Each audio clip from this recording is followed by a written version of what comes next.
Well, I think if you go back to the financial crisis of 2008, and then into 2009 and 2010, everyone's budgets were hit. In most cases, very hard, and in some cases, indiscriminately. As the global economy started to improve in 2011 and 2012, you started to see a lot more scrutiny of everyone's budgets. And in all honesty, we saw a lot of research budgets actually that were in some cases over-engineered and not directly tied to corporate decision-making and corporate KPIs, and so they got hit. At the same time, you've had this ongoing phenomenon that's been occurring for the better part of the last decade, where I think you're seeing corporate insight directors losing some of their influence in the client organization.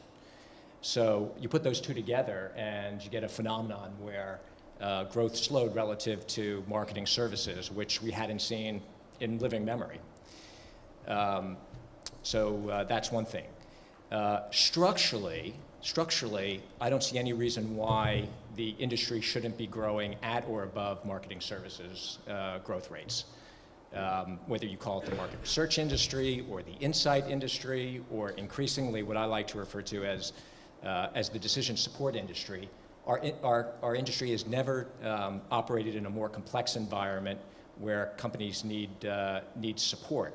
The issue, however, is that as insight directors have lost some of their influence in the organization, I think you're increasingly going to see those budgets start to seep elsewhere within the client organization, whether it's sales or marketing or CRM. And so I think our biggest challenge is going to be in tapping into non-traditional buying points within the client organization. Do you want to add anything, Thomas or Henry? Yeah, I think when you look at the industry as a whole, it's sort of a little bit in a bit of a turmoil from the last couple of years, and you're seeing a lot of the money shifting towards emerging markets, and a lot of the growth is coming from the US. But I think it's up to the industry itself to adapt to the ever-changing landscape, because it's not all about the traditional research that we've done in the past. It's all about adapting to take advantage of all these technologies. And I think the faster we can do that, the faster that we can grow the industry and the business as a whole. I agree with everything that's been said so far, of course. I think the one thing I would say to build on Thomas's point is that one of the challenges we face, and I think also clients face with all the new technologies, examples of which we've already heard about, is people instinctively want more for less. And I think given that all these new technologies are still, frankly, very immature, that's quite difficult to deliver.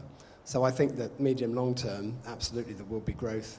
And I think it will be very technology driven, but we're in that sort of innovation phase where that's very difficult to deliver on a short-term basis, which is what everyone's looking for right now.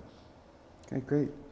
So what do you see as the key trends that are driving the industry moving forward, and the threats and opportunities? Maybe I'll start with you. Sure, start at the other end. I mean, I again, to some extent, look at my own bias, and I guess one of the first presentation we saw, I do think big data or big mobile data is clearly a huge trend. As I've just hinted, I think that one of the things that's difficult about it is very immature. It's terribly difficult for all players involved. It's very difficult for mobile network operators or other data owners, as I think we heard. Lots of very exciting innovation going on, but it's not sort of stable, mature, scalable yet. I think we as the research industry face the same issues, how we actually deal with that data, what we do to it, how we enhance it, how we present it and deliver it are also big challenges. And then I think also in the client organization, how you use it, how, what decisions can you make with all this new data? Is it actually a standalone solution? Is it actually something that needs to be integrated with all your existing processes and tools? And I think, we're in a point where all parts of the ecosystem are struggling with those big questions right now. Okay. Do you want to add either? Yeah, well, I think the trends are pretty well rehearsed. I mean, I think there are 4 or 5 of them. Clearly, there's a movement towards faster insights as decision-making cycles have compressed. And that's going to imply in the future, I think, a lot more automation and standardization so that we can start to free up more of our senior people to focus on the key strategic issues that Yanni had talked about. Data integration is clearly going to be a huge trend in the future, where we're bringing together multiple sources of data to enrich the insights. And that's going to have implications around technology and analytical support. I think in the future there's going to be a lot less asking and a lot more observation. I think there's going to be a transition to what Stan Stanunathan at Unilever describes as this migration from descriptive to predictive to prescriptive analytics. And then I think the last thing, and I don't think this can be overstated enough, is this whole movement around data visualization, particularly as you start to see the volumes of data come through. The ability to use data visualization to tell stories and to compel clients to actually take action against our insights is going to be essential. And I think in addition to that, you've got more of the globalization, where a lot of the regional work is moving towards global contracts, and I think it's up to us to have a more fit for purpose for where the growth areas are. So you look at the emerging markets, and that comes down to creating tools and solutions that are going to be cost effective, that are going to be timely, that are going to be possible in those markets, right? And that's where we can see a lot of that coming from, I think, over the next 3 to 5 years. Because traditionally we focus on a lot of developed markets where it's been very easy and we've been in a small bubble, but now the whole playing field is changing because we're competing in a lot wider area. You know, we're getting more into business intelligence and those sort of areas, and our competitors are sort of growing in that respect. So where are you putting your investments then in the future? It's more into sort of people, the technology. I think there's going to be a lot more experimentation because, yeah, mobile's growing traction and it's, you know, it's great in some areas, but it's not just about mobile. It's about all the big data stuff, all the passive stuff, all the completely new radical data collection techniques from when you're not asking questions and stuff Yanni was talking about. So yeah, that's where we're looking into investing, you know, predominantly technology, but also the people, because the landscape of the people that you need to support this type of business is also changing. I would agree with that. When I think about the where we need to invest to take advantage of those trends, I like to think of it as what I call the 3 C's. It's about building capabilities, competencies, and culture. From a capabilities perspective, it's all around building the right technology to deal with a much more data-intensive world. And that technology needs to be very fast, it needs to be scalable, and it needs to be very, very cost-effective. And so increasingly, I think you're going to see us push more of our assets into the cloud. We're going to increasingly rely on open source technologies like Hadoop and MapReduce.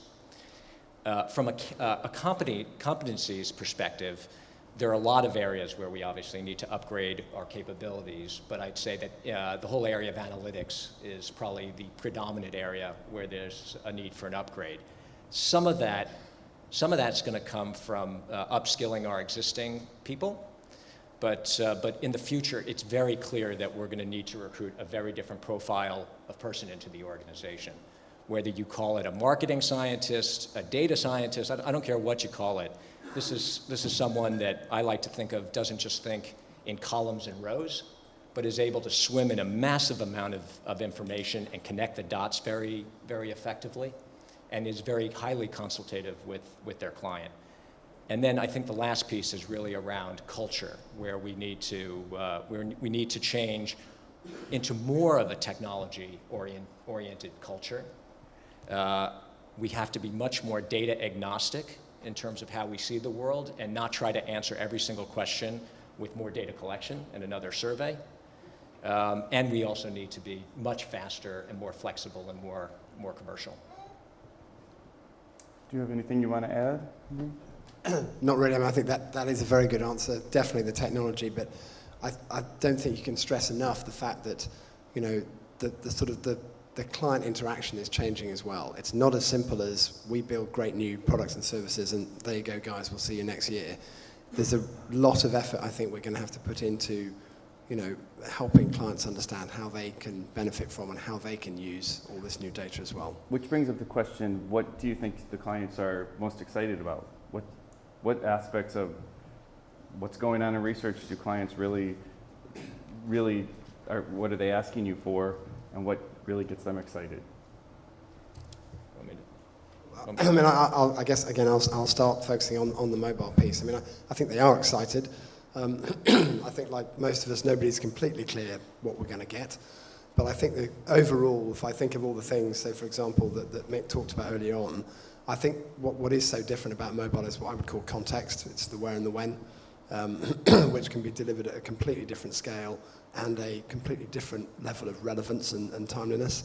And certainly in our experience, that's what seems to be really driving the level of interest. And I would say that is across all sectors, whether it's retailers or, social media companies or manufacturers. Everybody's interested about that piece. But again, how you actually, how you best present that data, how you visualize it, how you deliver it, and then how they use it is still, what everyone's trying to work out. Do you want me to, Thomas? Yeah, why don't we go, Thomas? I think when you look at clients, I think it's a mixed bag, right? So only recently in the last year or so, you're seeing clients coming to us requesting mobile research. But a lot of people in this room has probably experienced the same thing. They come in and say, oh, this is fantastic, this is great, we want to do mobile. And then that's where their thinking generally stops. And I think there's a lot of education that still needs to be done, moving away from the fact that it's a data collection method, but really proving the value of where it's going to add and hit their sort of research needs. So through that education, we'll be able to, grow the awareness, grow the value, and just basically bring it up to the level where it needs to be. Because I don't think it's really there at the clients at the moment. Some know about it, some understand it, but also the researchers as well. Sometimes we're our worst own enemy because we're sort of looking towards more of the traditional stuff, and that's changing a bit with more of the innovative data collection techniques, but people within the industry need to educate themselves as well. You want to hear some specific areas that we're excited about? Well, on the mobile side, clearly the whole area of location and event-triggered surveys, I think is going to be very exciting. Notwithstanding, I think a survey that maybe your publication recently did, which said that facial coding had a low probability of success, or there wasn't much enthusiasm. Actually, facial coding has been a huge success for us this year. And that could be just a matter of awareness. Yeah, it could be. And so some of it is you just don't know where to place your bets. But we've made several rounds of financing in a company called Affectiva, which is the technology foundation for a lot of the work that we're doing in facial coding. And I do fundamentally believe that understanding emotion in research is going to be critical to the future. And so we've started with Millward Brown, which is incorporated facial coding into much of their advertising testing. I think you'll see them accelerate that over time and also expand into new areas. And the thing that we like especially about facial coding is that it's much more scalable than other neuroscience techniques that we've used in the past. I also think the whole area of the quantified self and wearable technologies are really exciting, particularly when you attach them to a panel. I think the results can be really interesting. And there are lots of other areas. Telematics, I think, is going to transform the automotive industry. You're seeing new cars today, half of the value of a new car is tied up in its technology. And the ability to, in real time, pull back that information and apply it to areas like vehicle quality and customer satisfaction are really exciting and I think transformative for that industry. So a lot of it is really around technology. Great. I think since we're running a little bit behind here, I'll maybe open it up for questions of the panelists. Do people have questions? Anyone? Yes? What kind of different returns do you expect when you're looking at these sort of investments, perhaps, compared to what you've done in the past? Did everybody hear that? He wants to know what kind of different returns do you expect compared to the past? It's a tough question. Do you want me to give you the textbook answer, or do you want me to give you the real answer? The textbook answer is that we give a better return than our cost of capital. The real answer is that it's a balance between that and building capabilities that can deepen our relationships with clients and help other parts of the organization. So we measure it on both quantitative and qualitative dimensions. Yeah, I mean, along the same lines, I think this falls into the category of an investment that we have to make as an industry. Again, I'm from the mobile industry originally. You know, the mobile operators have to make an investment in more network capacity. They have to make an investment in data. They don't really have a choice. And I think we're in the same situation. The challenge then is how can you manage that investment as best you can to deliver some short-term benefit as well as the long-term goal. But I don't think it's something that you can opt out of as an industry at this point. Yeah, it's too risky, right? You have to prepare for the future. And with the industry changing, then you've got to deal with it, make the right investments, and make sure it works. So I have a question which was prompted by the original question, which was, where is growth going to come from? And a lot of what I see in the industry are technologies that drive costs out of the business. If you drive costs out of the business, you can't expect the revenue line to grow. So I'd like to hear the panel's responses to a business model that says that during this transition phase, we may not see revenue growing, but there's a huge opportunity to drive margin and to drive the bottom line rather than the top line. You want to tackle that first? I agree and disagree. I think it depends what you're focusing on. When you're looking at using mobile for replacements to face-to-face and stuff like that, you're going to get huge efficiency savings, right? That's going to make your business run better and faster. But we're seeing specific technology areas rocketing in terms of producing new revenue. So it's a balance between the both. And just making sure you're prepared, because a lot of the industry, the huge percentage of the business is still face-to-face. The amount of paper that's going on and the gains that you can have there by focusing on that is, it's just, definitely places where you need to do a lot of things with it. I mean, I'll have a go at that. I mean, my own bias, I suppose, is not, I don't spend all my time looking at, I guess, mobile as a data collection medium, and I can obviously understand that your point could well be right in that area. But if you look at the other piece, which is mobile as a new source of data, for research, there is an opportunity to go into areas that, frankly, are under-researched already. If you take location data, whether it's, look at property planning, basically there's a whole area where there isn't an alternative, and so you are actually potentially creating a new area of market, and you're tapping into new budgets. People can make better decisions around property planning that they just didn't make before. Now, I think there's two sides to that argument, but obviously we have to focus on that one to avoid it being a massive problem. I think what you're hinting at is if we're just trying to make our existing business cheaper. We have another question. Pointer from the UK here. Question for Jeff. You said a moment ago that Millward Brown's ad research is going to use facial coding to get more emotional stuff, and this will be standardized. Just before you, Jan from TNS said it's all going to be 120-second purely text-based. Which is the Kantar view? I missed most of the question, actually. Can you repeat the question? Hi. Jeff, you said a moment ago that that advertising research with Millward Brown was going to include facial coding as pretty much a standard, and presumably this is to give more depth, and it was scalable. Just before you spoke, Jan was talking about how TNS, another Kantar brand, thought that the future was going to be 120-second text-based mobile. And I just wonder, is this because Kantar wants to do two very different things because it doesn't know which is going to happen, or do you have a feeling which one is more likely to be successful? Yeah. It's obviously going to be both. and if you listen to what Jeff said, he did say affective and facial, but he also used the very important words, event-triggered surveys.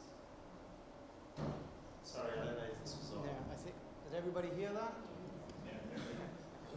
Okay, your questions are a lot harder than mine. Yes, back there. Quick question on reliability of facial coding analysis on mobile phones. What kind of evidence do you have of reliability on mobile devices? Thus far, limited. We're starting to test with it, and actually we've had some tests being done between Affectiva and Lumimobile, which is another investment of ours and a sponsor here. And a company that we work closely with. So they're starting to experiment thus far, but there's no, I can't offer you any empirical evidence around mobile, other than the early signs around the tests are encouraging, and they're ongoing. Just as a follow-up, correct me if I'm wrong, but I think Affectiva uses a human coding, where some of the others use algorithms. Do you have any insight or opinion on which is better?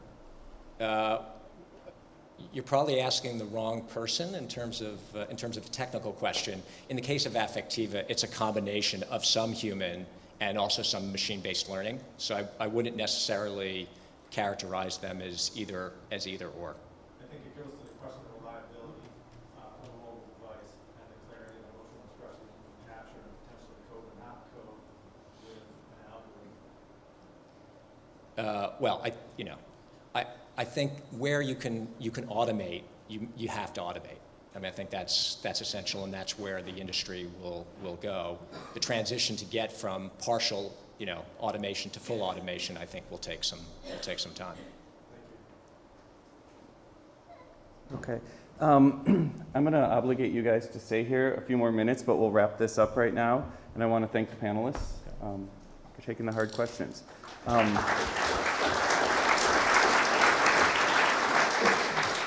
I'll also let you know a study that we recently did, you mentioned, and I can make sure that I'll work with Merlien to make sure that everybody here gets the results of that. It's to corporate researchers. We have a 21-year plus tracking study with more than 6,000 responses every year from the client-side researchers.